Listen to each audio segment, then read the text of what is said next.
কিছু সন্ধ্যা থাকে যেগুলো কোনো ঘটনা ছাড়াই মনে দাগ কেটে যায়।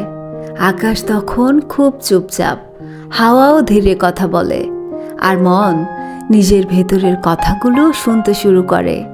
হ্যালো বন্ধুরা, আমি রোকসানা, আর তোমরা আছো তোমাদের ভালোবাসার গল্পঘর রোকসানাস লাইফ ক্যানভাসে। আজ পাঠ করব সালমা চৌধুরী লেখা আমৃত্যু ভালোবাসি তোকে উপন্যাসের ৩৫তম পর্ব। চলো আজকের সন্ধ্যার মতোই শান্ত মন নিয়ে আজকের গল্পটা শুনে আসি। পর্ব নাম্বার ৩৫। কিছুক্ষণের মধ্যেই আবির 2 কাপ কফি নিয়ে আসছে। কফির কাপ দুটো টেবিলের উপর রেখে পকেট থেকে একটা গাঁদা ফুল বের করে মেঘের কানে গুজে দিল। আবিরের কর্মকাণ্ড দেখে মেঘ অভিভূতের নেচিয়ে আছে, নিষ্পলক দৃষ্টি তার। আবির ভাই নিজের হাতে কানে ফুল গুজে দিচ্ছে। এটা অনুভব করতেই মেঘের হৃৎপিণ্ড দিক বিদিক ছুটাছুটি শুরু করে দিয়েছে। আবিরের প্রতি অষ্টাদশী এতটাই আসক্ত হয়ে গেছে যে দিন রাত্রি শুধু আবির ভাইকে নিয়ে স্বপ্ন দেখে। তাই কোনটা বাস্তব আর কোনটা কল্পনা সেটাই মাঝে মাঝে গুলিয়ে ফেলে। আবির মেঘের দিকে তাকিয়ে শান্ত কণ্ঠে বলল, মাশাল্লাহ, আমার ফুল ছেঁড়াটা সার্থক হলো। মেঘ জানালার গ্লাসের দিকে তাকিয়ে নিজেকে দেখল। এলোমেলো কালো চুলের মধ্যে হলুদ রঙের ফুলটাকে অসম্ভব সুন্দর লাগছে। পরক্ষণে নিজের চোখ মুখের দিকে নজর পড়তেই গ্লাস থেকে দৃষ্টি সরিয়ে নিল। কান্নার তোপে মুখমণ্ডল লাল হয়ে গেছে। নিজের বিষণ্ণ মুখশ্রী দেখতে কারোরই ভালো লাগে না। আবির ঠান্ডা কণ্ঠে বলল, কফিটা খা। আবির কফির কাপ হাতে নিয়ে বিছানার পাশে বসেছে। কফির কাপে 2 চুমুক দিয়ে রাশভারী কণ্ঠে বলে উঠল, নিজেকে এতটা নিপীড়িত ভাবিস না। মুখ লুকিয়ে কান্না তারাই করে যাদের নিজের প্রতি কোনো আস্থা নেই। মেঘের নিস্তব্ধতা দেখে আবির দীর্ঘশ্বাস ছেড়ে পুনরায় বলল, তুই যত কাঁদবি মানুষ তোকে আরও বেশি কাঁদাতে চাইবে। কিছু মানুষের কাজই হলো অন্যের দুর্বল জায়গাতে আঘাত করা। ভার্সিটিতে পড়িস, নতুন বন্ধু হচ্ছে, আর যাই করিস কখনো নিজের দুর্বলতা কারো কাছে প্রকাশ করবি না। মেঘ মনোযোগ দিয়ে কফি খাচ্ছে আর আবিরের কথা শুনছে। আবির ভাইয়ের প্রতি অষ্টাদশীর নিষিদ্ধ প্রেমানুভূতি এতটাই প্রখর হতে শুরু করেছে যা প্রকাশ করতেও সাহস পাচ্ছে না, প্রকাশ না করেও থাকতে পারছে না। যতবারই ভাবে আবির ভাইকে নিজের মনের কথা বলবে, ততবারই ফুপির কথা মনে পড়ে যায়। ফুপির কথা মনে হলেই শুধু কান্না পায়।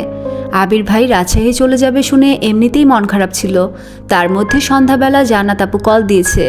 জান্নাত আপুর ফোন দিয়েই ফুপির সাথে কথা বলেছে। ফুপির কান্না শুনে মেঘও কান্না শুরু করে দিয়েছে।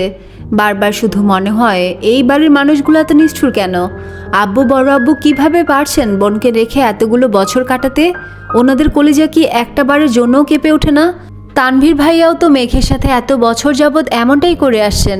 যদি জানতে পারে মেঘ আবিরকে ভালোবাসে, তাহলে বড় আব্বুর মতো 2 ভাই নিশ্চিত এমন আচরণই করবে। এসব ভেবেই মেঘ কাঁদছিল। মেঘ আস্তে করে বলল, জান্নাত আপু কল দিয়েছিল। আবির ঠান্ডা কণ্ঠে জবাব দিল, আমি জানি ফুপির সঙ্গে তোর কথা হয়েছে, এটাও জানি। মেঘ শীতল কণ্ঠে শুধালো, ফুপিকে আমাদের বাসায় আসবেন না? ফুপির জন্য আমার খুব কষ্ট হচ্ছে। কথাটা বলেই মেঘ আবারও কান্না শুরু করে দিয়েছে। আবির অত্যন্ত ধীর কণ্ঠে বলে উঠল, তুই 1 মাসে এত অধৈর্য হয়ে যাচ্ছিস, অথচ ফুপি 28 বছর যাবৎ এই কষ্ট সহ্য করেই বেঁচে আছেন। ফুপি কিছু বললে তুই যদি সঙ্গে সঙ্গে কান্না শুরু করিস, তখন তো ফুপি আরও বেশি ভেঙে পড়বেন। নিজেকে আগে শক্ত কর। ফুপির সাথে খুব শীঘ্রই সম্পর্ক ঠিক করার চেষ্টা করব। একটু থেমে আবার বলল, ফুপির সাথে কথা বললে একটু সাবধানে বলিস, বাড়ির কেউ যেন কোনোভাবে কিছু বুঝতে না পারে। মেঘ শীতল কণ্ঠে জবাব দিল, আচ্ছা। আবির আরও কিছুটা সময় নিয়ে মেয়েকে বোঝানোর চেষ্টা করলো। তারপর নিজের রুমে চলে আসছে। আবির নিজের রুমে ব্যাগ গুছাচ্ছিল। হঠাৎ তানভীর দরজা থেকে ডাকলো, ভাইয়া আসবো? আয়। তানভীর কয়েক কদমে গিয়ে বিছানার পাশে দাঁড়ালো। আবির শার্ট ভাঁজ করতে করতে প্রশ্ন করলো, কিছু বলবি? হ্যাঁ বল। বনুরা ইদানিং মিনহাজ আর তামিম নামের 2টা ছেলের সঙ্গে কথা বলে। ওরা একই ডিপার্টমেন্টে পড়ে। তুমি কি এই বিষয়ে কিছু জানো? আবির ধীর কণ্ঠে উত্তর দিল, জানি। তাহলে কিছু বলছো না কেন? আবির নিশ্চুপ। তানভীর পুনরায় বলল, আমি ছেলে 2টার খোঁজ নিয়েছি। তুমি বললে আমি বনু বা ওই ছেলেগুলোর সঙ্গে কথা বলি। আবির এখনও নিশ্চুপ।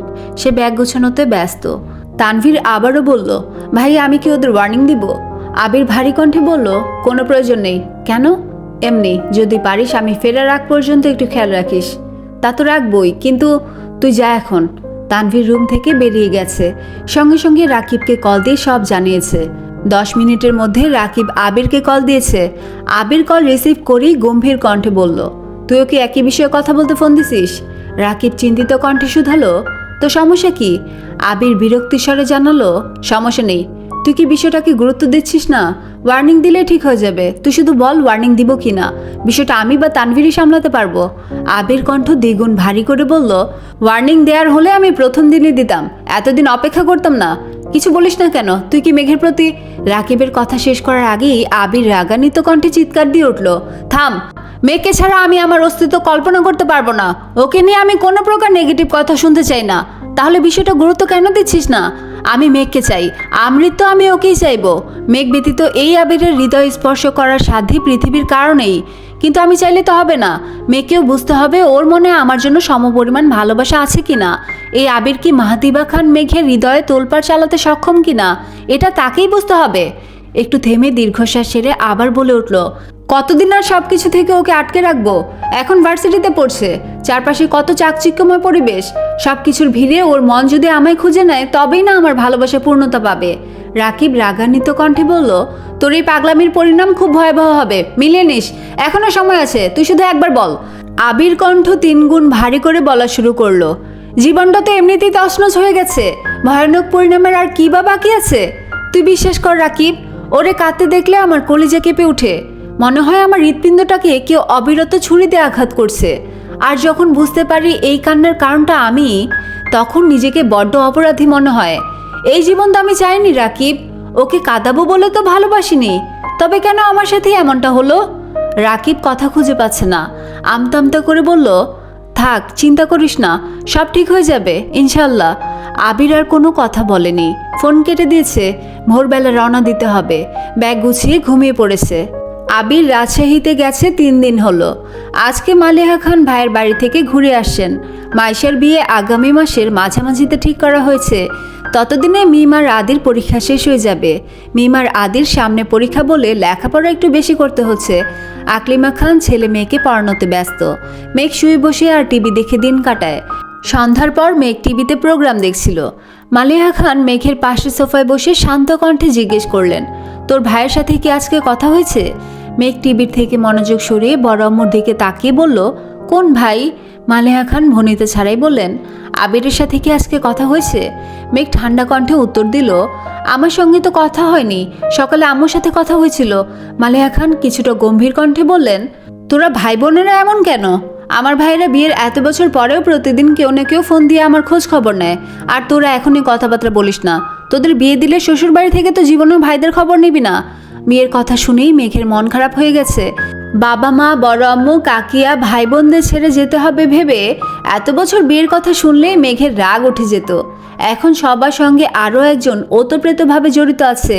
আবির ভাইয়ের প্রতি তার অসীম ভালোবাসার পরিণাম কি হবে? আবির ভাই ছাড়া অন্য কাউকে নিয়ে ভাবতেই পারে না সে। মালিহা খান আদেশে স্বরে বললেন, আবিরকে একটা কল দিত। আমি সকাল 11টায় কল দিলাম, বিকেলেও দিলাম, কিন্তু তোর ভাই তো কল ধরছে না। কল দিয়ে দেখ তো ধরে কিনা। মেঘ পাশ থেকে ফোন নিয়ে আবিরের নাম্বারে ডায়াল করলো। কয়েকবার রিং হওয়ার পরই রিসিভ হলো। মেঘ তৎক্ষণাৎ বড় আম্মুর দিকে ফোন এগিয়ে দিল। আবির তি বলতেই মালিহা খান বলে উঠলেন, সারাদিন কই ছিলি? সকালেও কল দিলাম, বিকেলেও কল দিলাম। আবির বিস্ময় সমেত তাকিয়ে ভারী কণ্ঠে বলে, আম্মু। মালিহা খান পুনরায় বললেন, কোথায় আছিস? আবির ঢোক গিলে তপ্তস্বরে বলল, ভুলে ফোন রেখে অফিসে চলে গিয়েছিলাম, মাত্রই রুমে আসি। আবিরের আম্মু মুখ গোমরা করে বললেন, ফোন যে রেখে গেছিলি সেটা কি জানানোর দরকার ছিল না? আমি চিন্তায় চিন্তায় অস্থির হয়ে যাচ্ছিলাম। আবির ঠান্ডা কণ্ঠে উত্তর দিল, আম্মু তোমাকে তো বলেছি আমার জন্য এত চিন্তা করো না। তুমি কখন আসছো সেটা বলো। আসি দুপুরের পরে। মাসের বিয়ে ঠিক হয়েছে আগামী মাসে। শোন, তোর মামা সহ বাড়ির সবাই কম করে হলেও 100 বার করে বলে দিছে যেন তুই বিয়েতে যাস। সেসব নিয়ে ভাবার সময় আছে। তোমার শরীরে কি অবস্থা? আলহামদুলিল্লাহ, সুস্থ আছি। তুই কেমন আছিস বাবা? কবে আসবি? আলহামদুলিল্লাহ ভালো আছি। কবে আসবে এখনো বলতে পারছি না। কেন? তুই আসলেই বলবো। আচ্ছা, মেয়ে কোথায়? এখানেই আছে। ফোনটা ওকে দাও তো। নে, তোর ভাই কথা বলবে। এই বলে ফোনটা মালিহা খান মেঘের দিকে এগিয়ে দিল। মেঘ কাপা কাপা হাতে ফোনটা নিল। আবির ভাইয়ের সঙ্গে কথা বলতে গেলে এখনও অস্বস্তিতে ভোগে মেয়েটা। মেঘ ফোন হাতে নেয় মালিহা খান উঠে রান্নাঘরের দিকে চলে গেছেন। মেঘ ফোন কানে ধরে শীতল কণ্ঠে সালাম দিল। আবির সালামের উত্তর দিয়ে গম্ভীর কণ্ঠে শুধালো, তুই যে কাজগুলো করিস এগুলো কি বুঝে করিস? মেঘ ভয়ে ভয়ে শুধালো, কি? তুই যে হুট করে আম্মুর কানে ফোন দিয়ে দিলি? আমি তো তুই ভেবে কথা বলছিলাম, যদি কিছু বলে ফেলতাম। কি বলে ফেলতেন? সে যাই বলি, এমন কাজ আর কখনো করবি না। ফোন কাউকে দেওয়ার আগে বলে তারপর দিবি, মনে থাকবে? হ্যাঁ। আগে কি কল দিয়েছিলি? মেঘ আস্তে করে বলল, না। তা দিবি কেন? আমি বাড়িতে না থাকলে তো তোর ঈদ লেগে যায়, নিজের মতো চলতে পারিস, সব কিছু করতে পারিস। মেঘ বিড়বিড় করে বলল, আপনাকে কল দিতে ভয় লাগে? কথাটা শোনা মাত্র আবিরের মেজাজ খারাপ হয়ে গেছে। কপাল গুটিয়ে অত্যন্ত পুরু কণ্ঠে বলল, খুব ভালো, আমার মাথা ব্যথা করছে, রাখছি।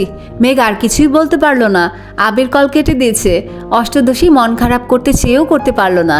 3 দিন পর আবির ভাইয়ের সাথে একটু হলেও কথা হয়েছে, এতেই মনটা হালকা হয়ে গেছে। তবে আবির ভাইয়ের মাথা ব্যথা শুনে চিন্তাও লাগছে। খাওয়া দাওয়া শেষ করে রাতে শুয়ে শুয়ে ভাবছে আবির ভাইকে কল দিবে কিনা। ভাবতে ভাবতে ডায়াল করলো আবিরের নাম্বারে। অষ্টদশীর বুকে ধুকপুকানি শুরু হয়ে গেছে।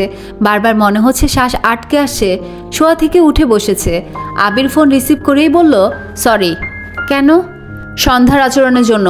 মেঘের অক্ষি যুগল কোটর ছেড়ে বাহিরে আসতে চাইছে। আবির ভাই তাকে সরি বলছে, এটাও কি সম্ভব? মেঘ কোমল কণ্ঠে শুধালো, আপনার মাথা ব্যথা কি কমেছে? আবির ঠাট্টা স্বরে বলল, যদি বলি কমেছে তাহলে কি কথা বলবি না? মেঘ ভনিতা ছাড়াই বলে উঠল, বলবো। আবির মৃদু হেসে বলল, তার মানে কথা বলতে ফোন দিয়েছিস? মেঘ আমতামতে করে উত্তর দিল, না। আবির ভ্রুকুচকে প্রশ্ন করলো, তাহলে ফোন কেন দিছিস? মেঘ মন খারাপ করে বলল, জানি না। আবির সশব্দে হেসে বলে, হায় আল্লাহ, কত কনফিউজড।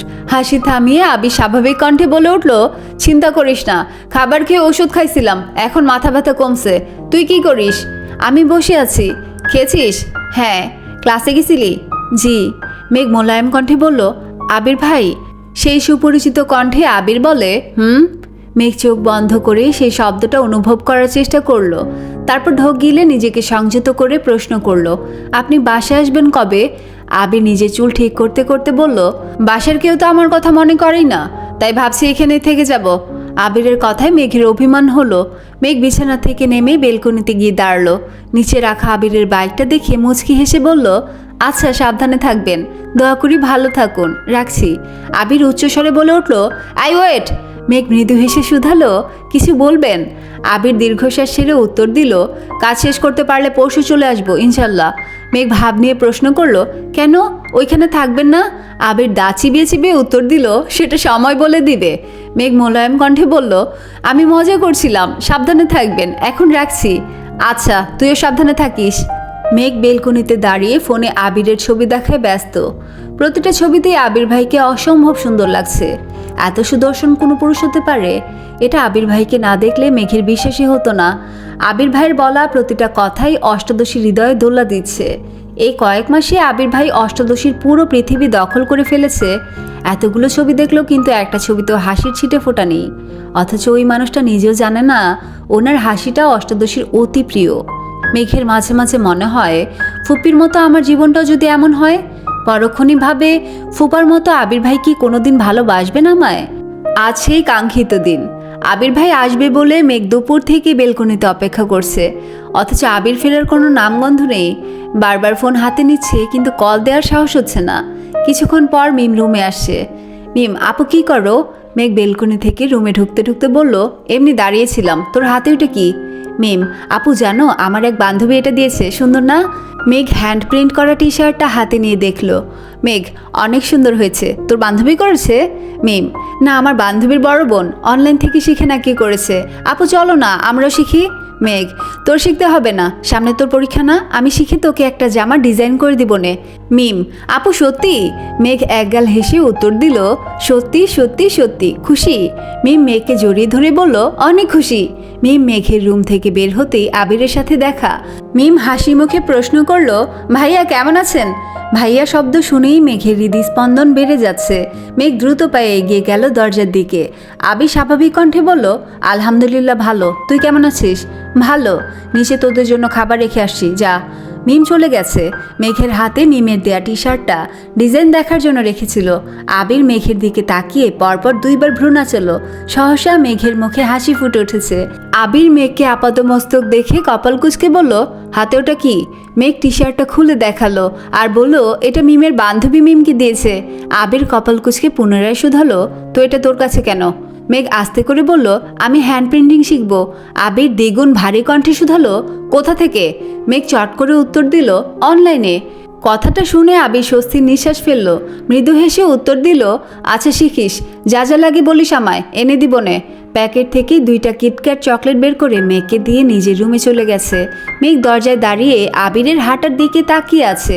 2 দিন পর আবিরের মামাতো বোন মাইশার বিয়ে। আবিরের মামা দিনে কয়েকবার করে ফোন দিচ্ছেন, বাসায় এসেও সবাইকে বলে গেছেন। আবির সন্ধ্যার দিকে ছাদের একপাশে বসে আছে। তানভীর পিছন থেকে ডাকলো, ভাইয়া। আবির পিছনে না তাকিয়ে উত্তর দিল, এদিকে আয়। তানভীর আবিরের কাছে আসতে আসতে ভারী কণ্ঠে বলল, আগে থেকেই বলা ছিল এখন থেকে তোমার বউ তুমি সামলাবে। নিজের বউ নিজে নিয়ে যাও বিয়েতে, আমায় যেতে বললো না। আবির, তুই বিয়েতে যাবি না? তানভীর, আমি কিভাবে যাব বলো, সামনে সভাপতি নির্বাচন। এই অবস্থায় আমার পক্ষে 3-4 দিনের জন্য বিয়েতে যাওয়া অসম্ভব। তুমি যাও, সমস্যা নেই, আমি বিয়ের দিন যাব। আবির গম্ভীর কণ্ঠে বলল, আমার তো যেতে সমস্যা ছিল না, কিন্তু কি? মালার জন্য একটু টেনশন হচ্ছে। গত 2 বছর যাবৎ মেয়েটা আমায় অতিরিক্ত জ্বালাইতেছে। দিনে রাতে শুধু মেসেজ আর কল দেয়। সব ঝামেলার মূলে আমার বাসার মানুষ। মালা ফোন কিনছে ভালো কথা, আম্মুর আমার নাম্বারটা কেন দিতে হলো? প্রথমবার ভালোভাবে কথা বলছি, সম্পর্কে মামাতো বোন আমিও ওইভাবেই কথা বলছি। এরপর থেকে প্রায়ই কল দেয়। কয়েকবার নর্মালি কল রিসিভ করছি, আমি মামা মামির সাথে কথা বলি, আর ওই মেয়ে দেখি কেমন করে তাকায় থাকে। যখন তখন ফোন দেয়, কি উল্টাপাল্টা কথা বলে। ধমক দিলে মামা বা মামির হাতে ফোন ধরিয়ে দেয়। মামা মামিকে তো কিছু বলতে পারি না। না পারছিলাম নাম্বার ব্লক করতে, না পারছিলাম ভালোভাবে কথা বলতে। এখন তো বিয়ের জন্য ওই বাড়িতে যেতে হবে। ওই মেয়ের আচরণ দেখে তোর বোন আবার হাইপার হয়ে যায়। এই চিন্তায় ভালো লাগছে না। এত কাহিনী তো আমায় বলনি। অসহ্যকর বিষয় নিয়ে আলোচনা করতেও আমার অসহ্য লাগে। তানভীর একটু ভেবে বলল, ভাইয়া ভেবো না, তোমার একটা থাপ্পড় খাইলেই সব ঠিক হয়ে যাবে। আবির বিরক্তির স্বরে জানালো, বাসায় যেদিন আসছিল ওই দিনই থাপ্পড় দিতে ইচ্ছে হয়েছিল। তোর বোন ব্যতীত আমি স্বেচ্ছায় কোনো মেয়েকে ছুতে চাই না বলে ওই মেয়ে এখন আমার থাপ্পড় খায়নি। এখন কি করবা? আবির দীর্ঘশ্বাস ছেড়ে বলল, যদি মালার কারণে মেঘের চোখ থেকে 1 ফোঁটা পানিও পড়ে, মালার খবর আছে, আমি ভুলে যাব সে আমার বোন হয়। তানভীর ভীত স্বরে বলে, ভাইয়া তোমার রাগটা কন্ট্রোলে রাখো প্লিজ। বনুরে মালার থেকে দূরে দূরে রাখো, আর পারলে বনুরে একটু সময় দিও। এই ছিল আজকের আমৃত্যু ভালোবাসি তোকে উপন্যাসের 35তম পর্ব। সব গল্পে উচ্চস্বরে কিছু ঘটে না, কিছু অধ্যায় শুধু হৃদয়ে হালকা ছাপ রেখে যায়, আর সেটুকুই যথেষ্ট। যদি আজকের পর্ব মনটাকে একটু শান্ত করে দেয়, তাহলে লাইক, কমেন্ট, শেয়ার আর সাবস্ক্রাইব করে পাশে থেকো। আজ এখানে বিদায়, আবার ফিরবো আরও এক টুকরো গল্প নিয়ে। ততক্ষণ পর্যন্ত ভালো থেকো, সুস্থ থেকো, মায়ায় থেকো। আল্লাহ হাফেজ।